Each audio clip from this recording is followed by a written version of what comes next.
The Elephant Man by Tim Vickery. Chapter 1. The Creature in the Shop. My name is Dr. Frederick Treves. I am a doctor at the London hospital. One day, in 1884, I saw a picture in the window of a shop near the hospital. I stopped in front of the shop and looked at the picture. At first, I felt interested. Then I felt angry. Then afraid. It was a horrible, ugly picture. There was a man in the picture, but he did not look like you and me. He did not look like a man. He looked like an elephant. I read the writing under the picture. It said, "Come in and see the Elephant Man, 2 pence. I opened the door and went in. There was a man in the shop. He was a dirty man in an old coat with a cigarette in his mouth. "What do you want?" he asked. "I'd like to see the Elephant Man, please," I said. The man looked at me angrily. "Well, you can't," he said. "The shop's closing now. You can come back tomorrow." "I'm sorry," I said, "but I would like to see him now. I have no time tomorrow. I have a lot of work to do. But I can give you more than 2 pence.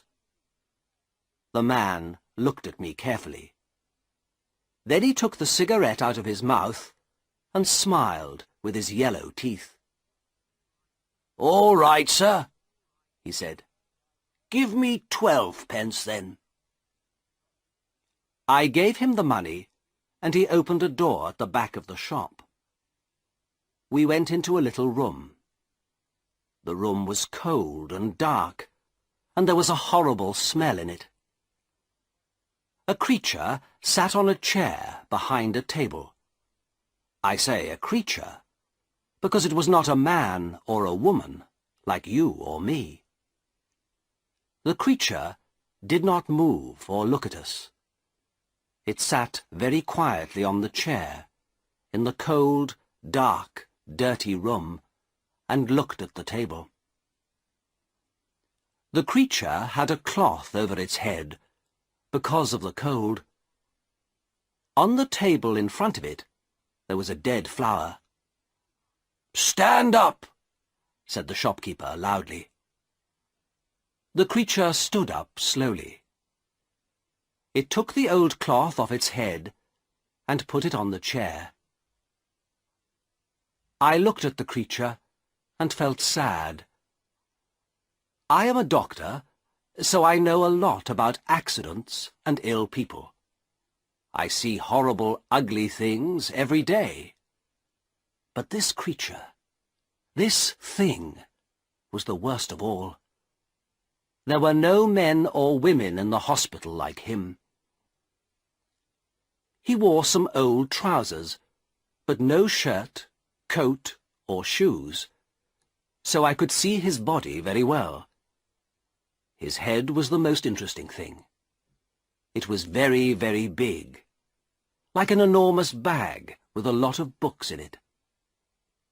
The head did not have much hair, and there was another bag of brown, dirty skin at the back of it. This skin came down below his neck. I could not see one of his eyes very well, because a lot of skin came down in front of his face, too. An enormous red tooth came out of his mouth, under his nose. It looked like an elephant's tooth. The mouth and nose were like holes in the face. The face could not smile or laugh or look angry or sad, because the skin could not move. It was dead, like an elephant's face. There were more bags of dirty skin on the front and back of the creature's body.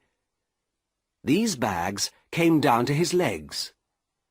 The right arm was enormous, and there were bags of skin on it, too. The right hand was like a man's foot. But the left hand, the left arm and the left hand were beautiful. The left arm had wonderful skin, and the fingers of the left hand were long and beautiful. It was like a young woman's hand. "Walk, Merrick," said the shopkeeper angrily. "Come on, quickly, move." He hit the creature with his hand. Slowly the creature walked across the room. But he could not walk well.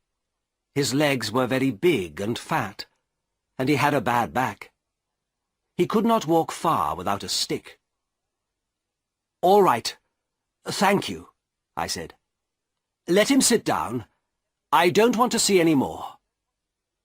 I felt ill, and the smell in the room was very bad. "Yes, sir," said the shopkeeper. "Sit down, Merrick." We went out of the room and closed the door. The shopkeeper smiled at me with his yellow teeth. "Wonderful, sir, isn't it?" he said.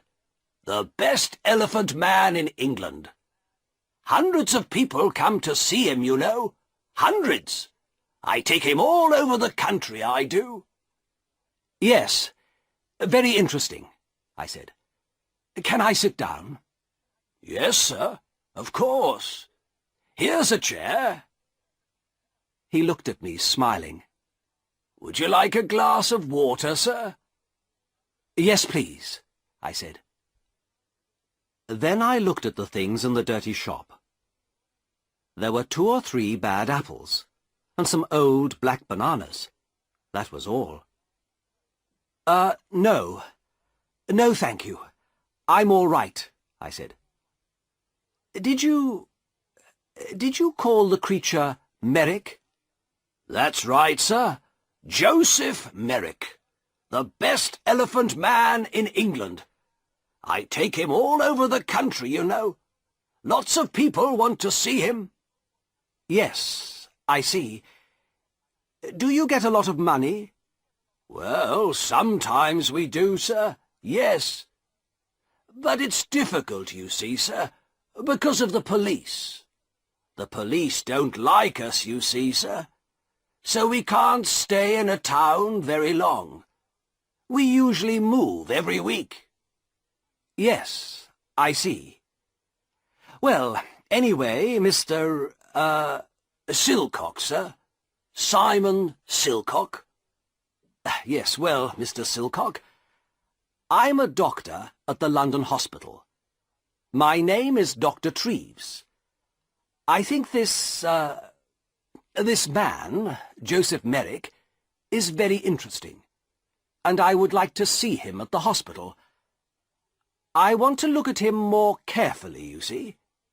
"Yes, sir. I see. But how can he get to the hospital? It's going to be difficult." "Why, man? The hospital's not far from here." "Well, yes, sir. I know. But you see, Merrick can't walk very well. He needs help." "You can come with him. Do you want more money? Is that it?" "Well, yes, sir, I do. But you see, people are afraid of him, too. In the road, little boys always run after him and hit him. Then the police get angry, because people are afraid. Sometimes they take us to prison." "I see," I said. "Well, how can he come to the hospital, then?" "Bring a cab, sir," said Silcock. "You can take him to the hospital in a cab."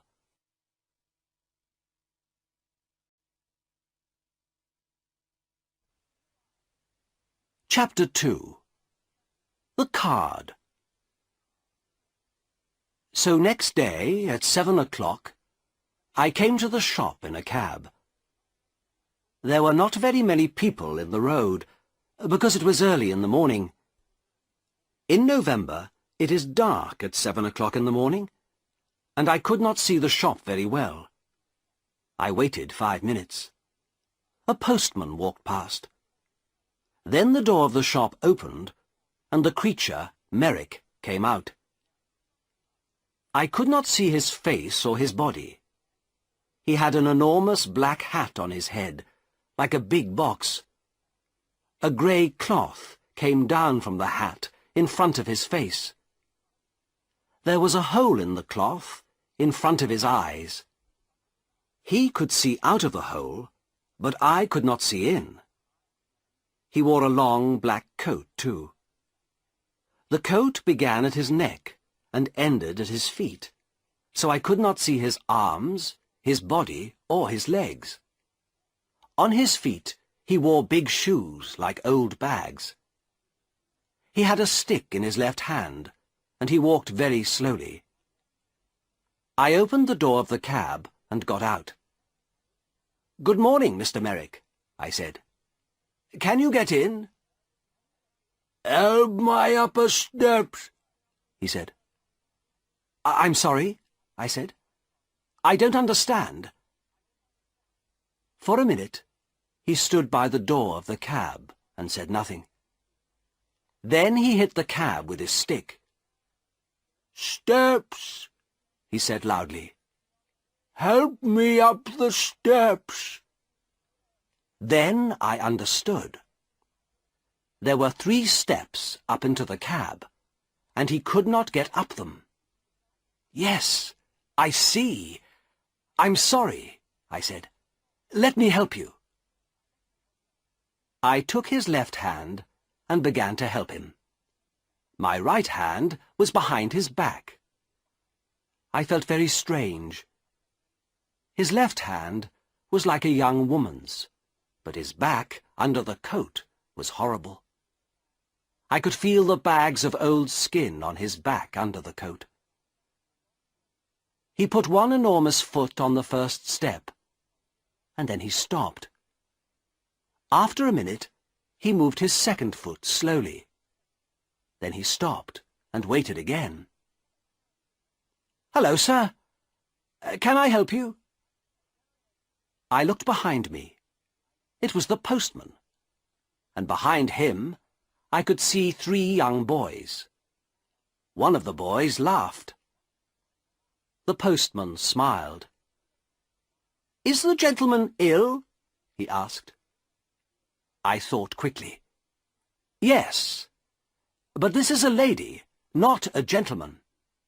I'm a doctor, and she's ill. Take her hand so I can help her better." The postman took Merrick's left hand, and I helped him with 2 hands from behind. Slowly, very slowly, Merrick went up the steps and into the cab. One boy was very near the cab. He called to his friends. "Come and see this, boys! A fat lady in a black coat! And look at that enormous hat!" The boys laughed. They were very near the cab too now. I closed the door quickly. "Thank you," I said to the postman. "That's all right, sir," he said. "She's a strange lady, sir, isn't she?" "She's ill, that's all," I said quickly. "We're going to the hospital. Goodbye, and thank you." The cab drove down the road to the hospital. I looked at Merrick. "That was difficult, wasn't it?" I said. At first he said nothing, but then he spoke. His voice was very strange, but I listened to him carefully, and I could understand him. "The steps were very difficult," he said. "But most things are difficult for me." "Yes," I said. "Nothing is easy for you, is it?" "No," he said. He was very quiet for a minute. Then he said, "Who are you, sir?" "Who am I? Oh, I'm sorry. My name is Dr. Treves. Here. This is my card. I gave him a card with my name on. Then I thought, that was no good. This man can't read. But Merrick took the card and looked at it very carefully. Then he put it in his trousers pocket. I did not talk to him very much at the hospital. I looked at his head and arms and legs and body very carefully. Then I wrote the important things about him in a little book. A nurse helped me. Merrick looked at her sometimes, but she did not smile at him or talk to him. I think she was afraid of him. I think Merrick was afraid too, because he was very quiet. At 4 o'clock, I took him back to the shop in a cab. The next day, I looked in the shop window again, but the picture was not there.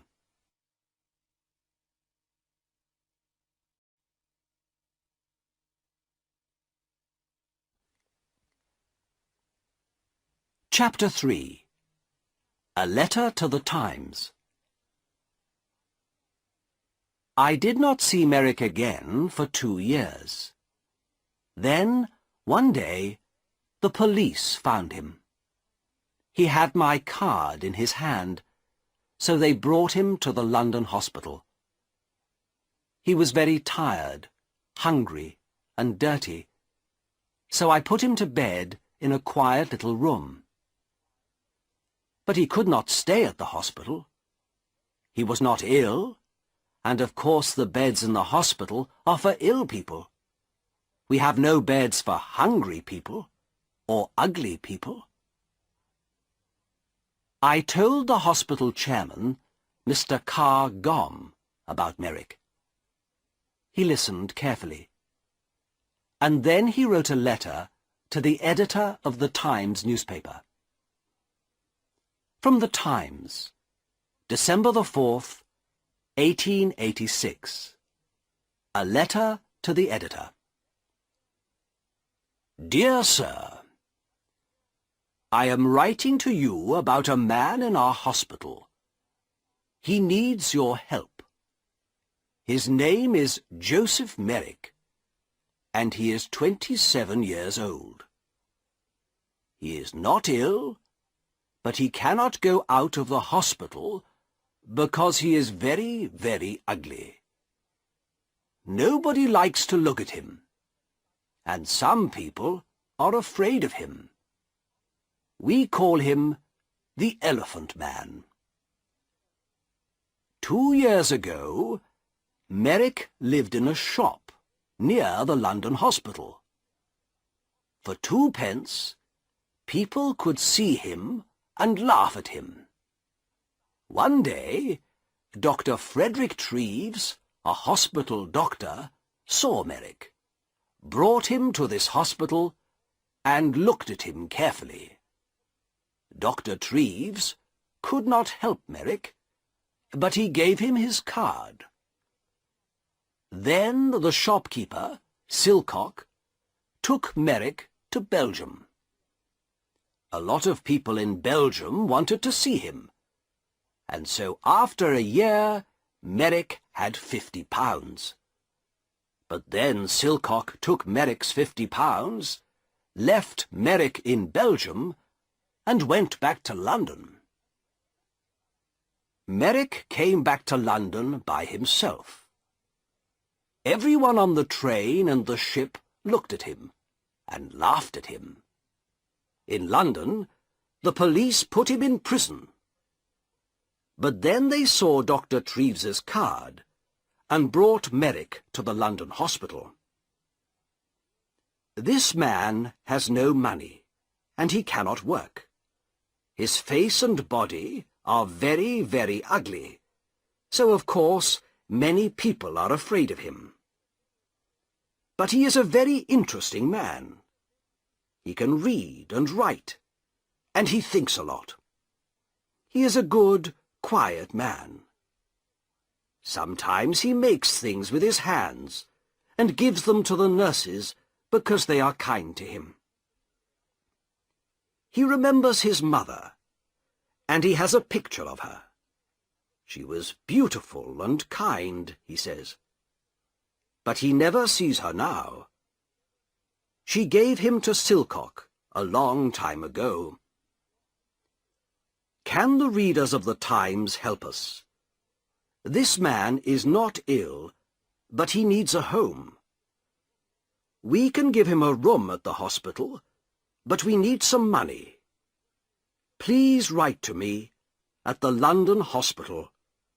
Yours faithfully, F.C. Cargom, Chairman of the London Hospital. The readers of the Times are very kind people. They gave us a lot of money. After 1 week, we had £50,000, so Merrick could live in the hospital for all his life. We could give him a home.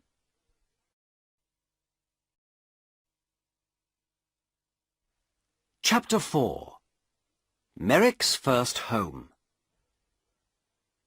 We gave Merrick 2 rooms at the back of the hospital.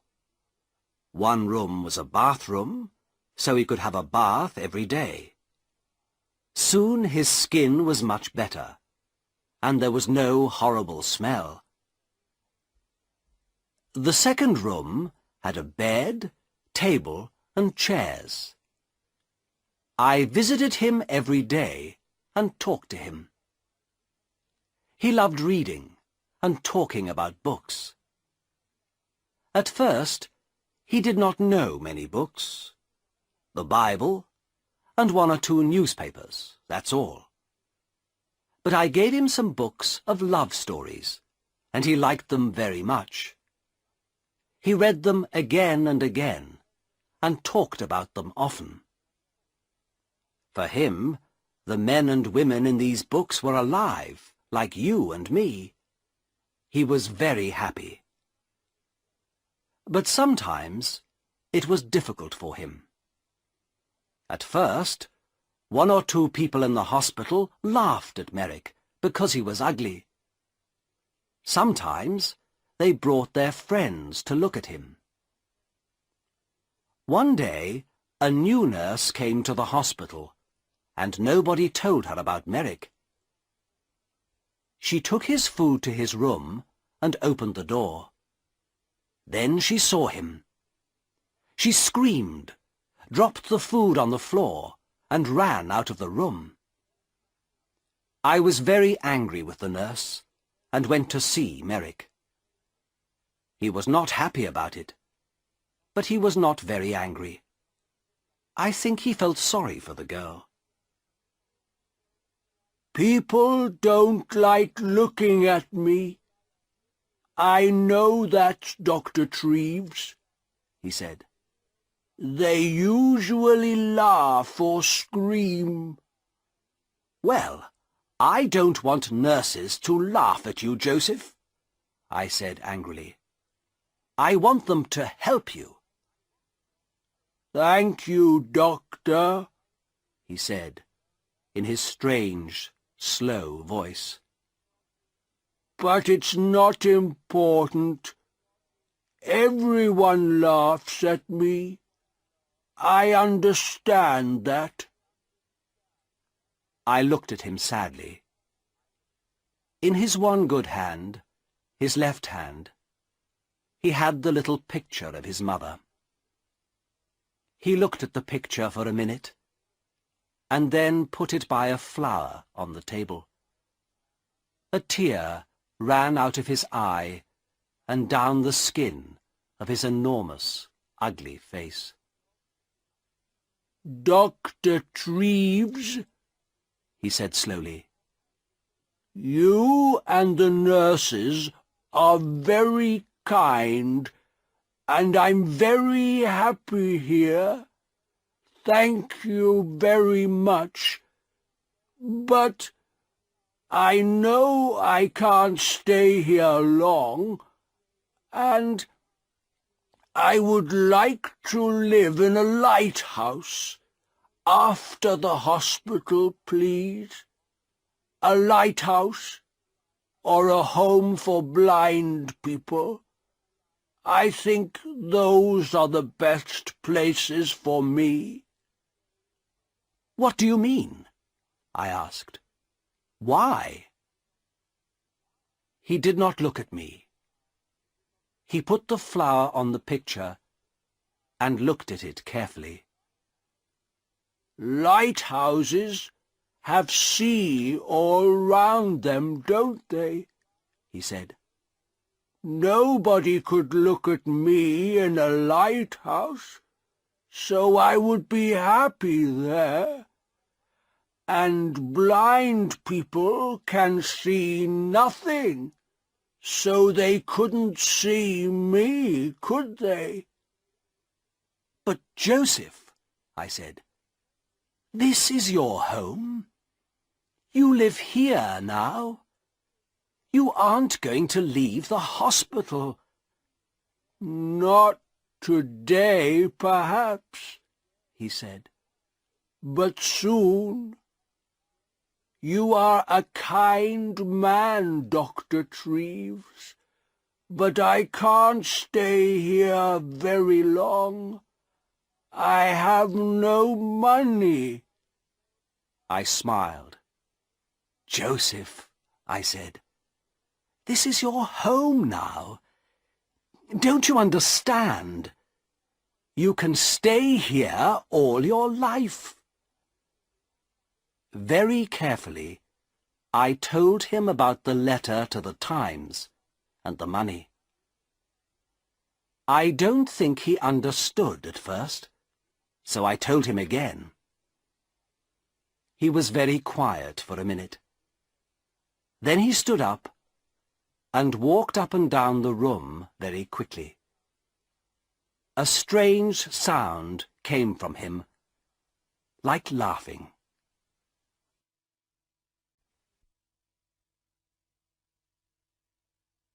Chapter 5.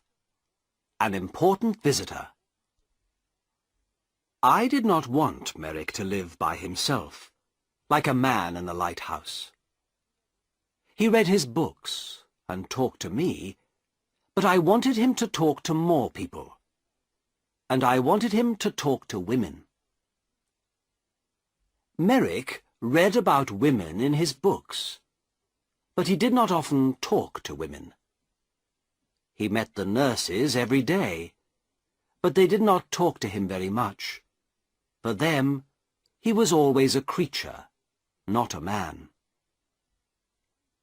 One day, one of my friends, a beautiful young woman, came to the hospital. I told her about Merrick and took her to his room. She opened the door and smiled at him. "Good morning, Mr. Merrick," she said. Then she shook his hand. Merrick looked at her for a minute, with his mouth open. Then he sat down on his bed, with his head in his hand, and cried. He cried for nearly 5 minutes. The tears ran down his face, between his fingers, and onto the floor. My friend sat on the bed beside him and put her hand on his arm. She said nothing, but she smiled at him and shook his hand again before she left. "Dr. Treves," he said to me that night, "that lady was wonderful. My mother smiled at me once, many years ago, but no women smile at me now. But this lady smiled at me too, and she shook my hand. A beautiful lady smiled at me and shook my hand." My young lady friend came again the next week and talked to Merrick for half an hour. The week after that, she came again with a friend.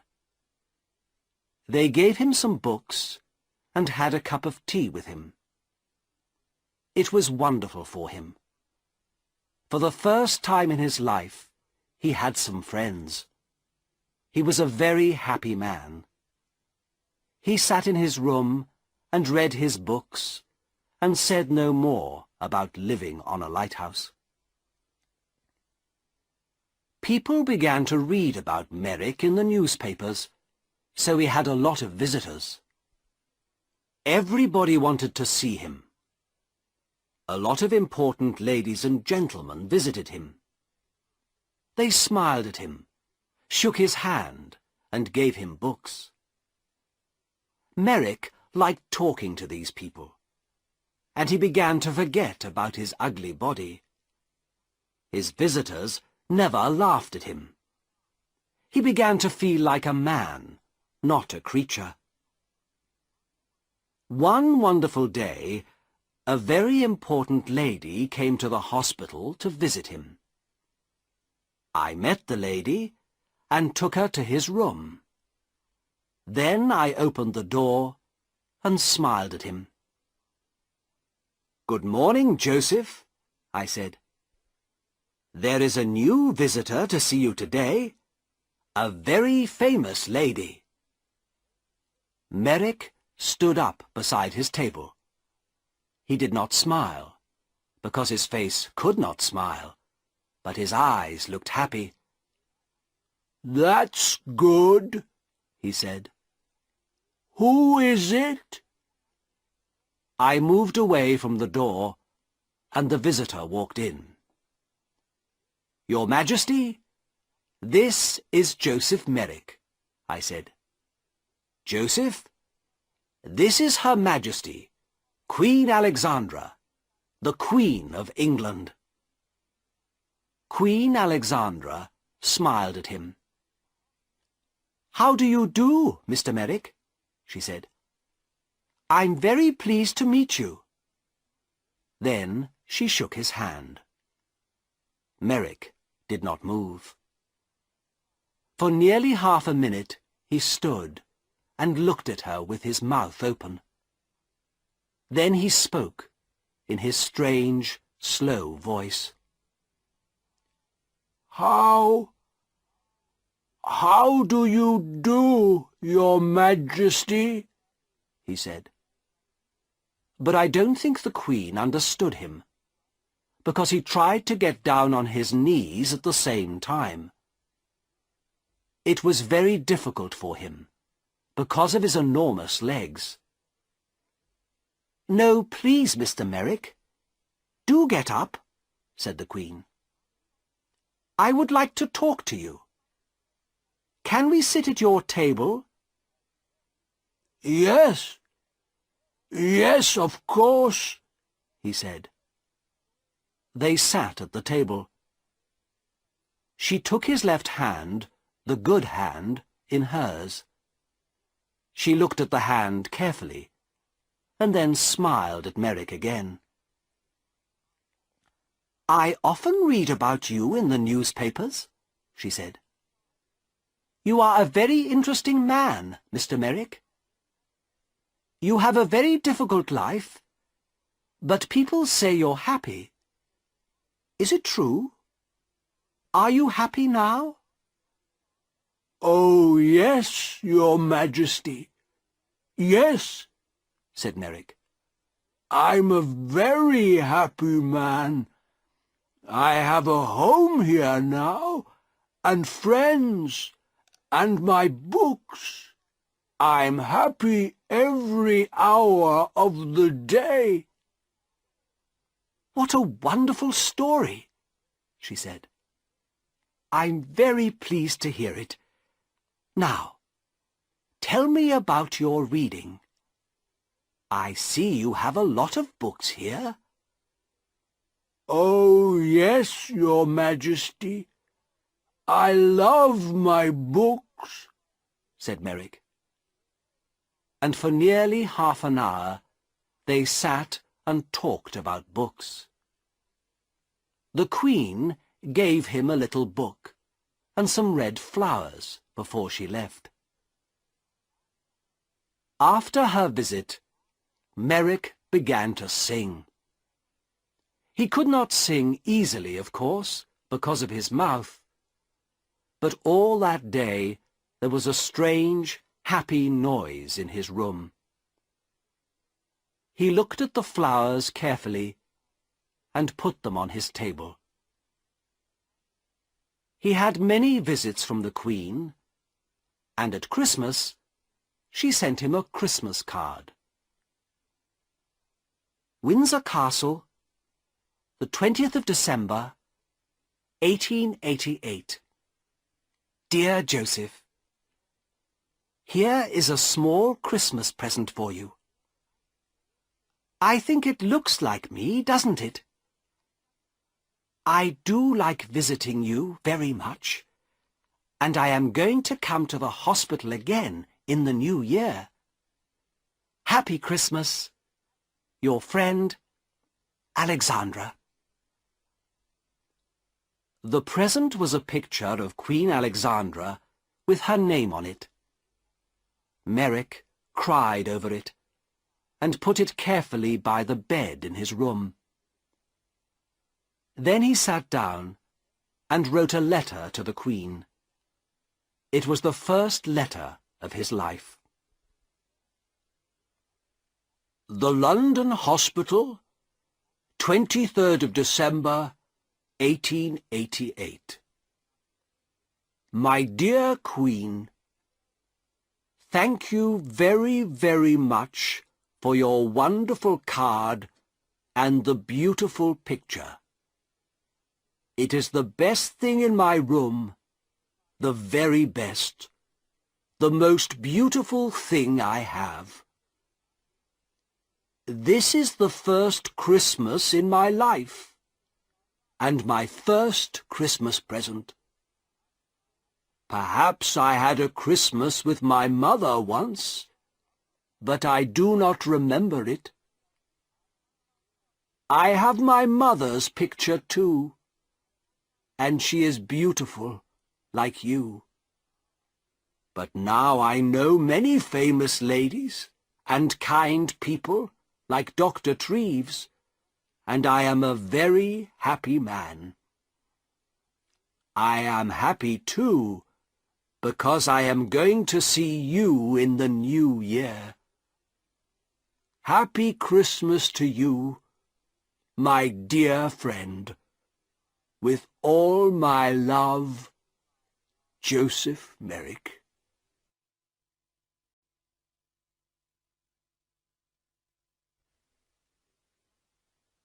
Chapter 6. Outside the Hospital. Merrick had a lot of friends now, but he was more like a child than a man. He could read about things and talk to his visitors, but he could not go out of the hospital by himself. He thought and played like a child. After Christmas, he wanted to go to the theatre. This was very difficult, because I did not want the people in the theatre to see him. But a kind lady from the theatre, Mrs. Kendall, helped us. We bought tickets for a box at the side of the theatre. We went to the theatre in a cab with dark windows, and we went into the theatre by a door at the back, the Queen's door. Nobody saw us. 3 nurses sat at the front of the box, and Merrick and I sat in the dark behind them. Nobody in the theatre could see us, but we could see the play. It was a children's Christmas play. Merrick loved it. It was a most wonderful, exciting story. Often he laughed, and sometimes he tried to sing like the children in the theatre. He was like a child. For him, everything in the story was true. Once he was very afraid, because the bad man in the play was angry and had a knife. At first, Merrick wanted to leave the theatre, but I stopped him. Then he was very angry with this bad man in the play. He hit his hand on his chair and stood up and talked to the man, but nobody heard him. When the bad man went to prison, Merrick laughed. Merrick thought the beautiful young lady in the play was wonderful. He wanted to talk to her, too. At the end of the play, he was very happy, because she married a good young man. He remembered this play for a long time, and he talked a lot about the people in it. "What do you think they did after we left?" he asked me. "Where do the young lady and the young man live? What are they doing now?" "I don't know," I said. "Perhaps they live in the country." Merrick thought about this for a long time. Then he said, "Dr. Treves, can I go to the country, please? I saw the country once from a train, but I never went there. I often read about it in books. It's very beautiful, isn't it? I would like to see it." The visit to the theatre was difficult, but a visit to the country was more difficult. But again, one of his new friends helped us. She had a small house in the country, and Merrick could stay in it for the summer, she said. I took Merrick to the country in a train with dark windows, so nobody could see him. Then we went in a cab to the country house. There were a lot of trees near the house, but no people lived near it. A countryman brought food to the house every day, but no people came near it. I stayed with him that night. At night, it was very dark and quiet.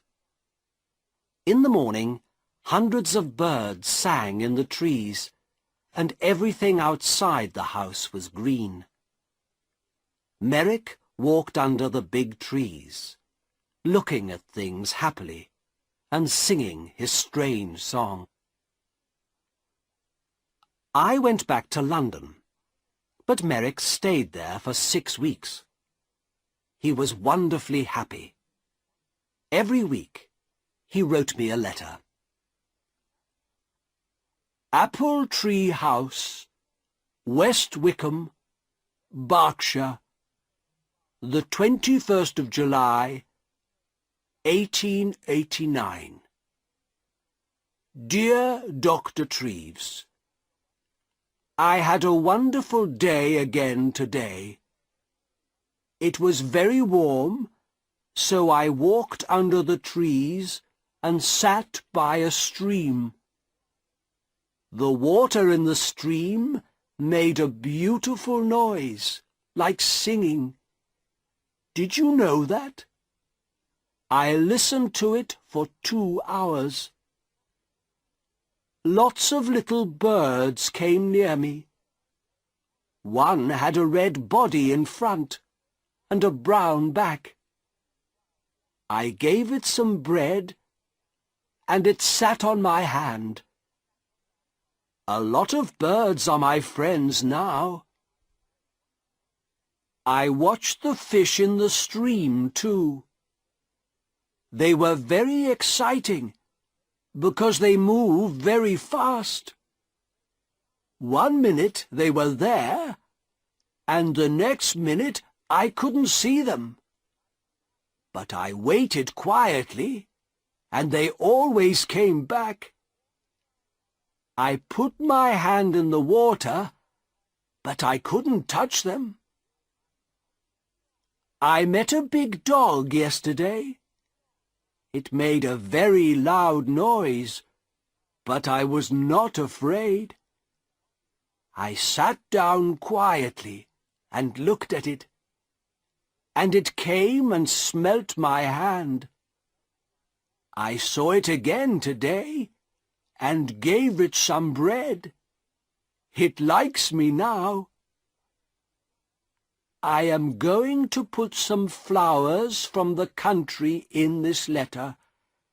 There are hundreds of flowers here. Did you know that? I like the little blue ones best, but they are all beautiful. I have lots of them in my room. I give them water every morning. Little flowers are very thirsty, you know. I am very happy here, Doctor, but I want to see you again soon, too. With love from your friend, Joseph Merrick. At the end of the summer, he came back to London. He was very well, and his skin looked much better. He talked about the country a lot, but he was happy to see his friends and his books again, too.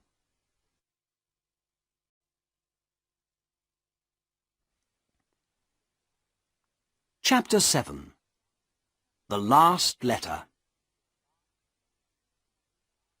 6 months later, in April 1890, I found him dead in bed. He was on his back in bed, so at first I thought he was asleep. I talked to him, but he did not move. Then I saw that the skin on his face was blue, so I knew he was dead. He did not usually sleep on his back. His enormous head was very heavy, so he usually sat up in bed, with his arms round his legs, and his head on his knees. He could sleep well like this. But he wanted to sleep on his back like you and me. He tried to sleep on his back that night, but his heavy head came off the bed, and he broke his neck. He died very quickly. Next day, the chairman of the London hospital, Mr. Carr Gomm, wrote to the editor of the Times again. The Times, April the 16th, 1890. Dear Sir, 3.5 years ago, I wrote to you about a man called Joseph Merrick.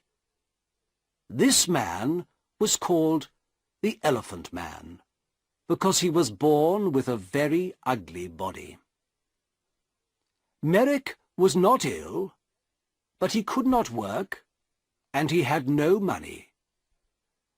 The readers of the Times felt sorry for him, and they gave me a lot of money for Merrick.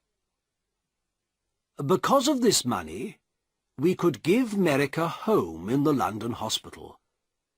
It was his first good home, and for 3.5 years he lived here happily. The doctors and nurses of the hospital helped him, and many important people visited him. He read many books. He went to the theatre, and in the summer he stayed in the country for 6 weeks. Because of your readers' money, we could give him a happy life. Last night, Joseph Merrick died quietly in his bed.